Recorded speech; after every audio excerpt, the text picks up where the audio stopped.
tabaco a néboa. Os seus ollos mandaban sobre mí un sonso que era dicir que era aquilo que quixeran. Baixei a toda presa, escoiteille dicir que vi un rapaz afogado preto de pasarela.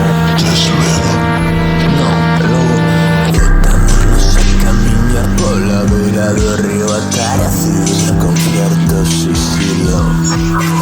Facía tanto frío que temía o entre condente ata o suso nunca base intranquila.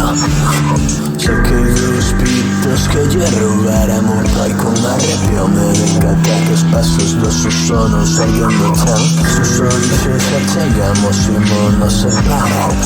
O suxeito removeume, dixome vou pra lá. E ali, solo, cando atopei o corpo na beira, foise mo medo como se nada.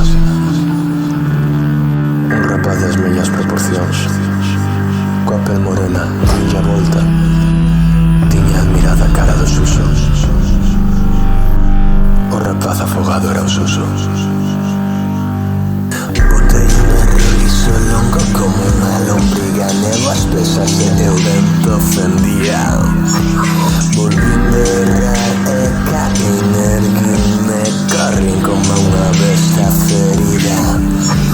Cheguei a casa, metime na cama mollado, querendo tapar a noite coas aves e toda a rapazada do barrio berrou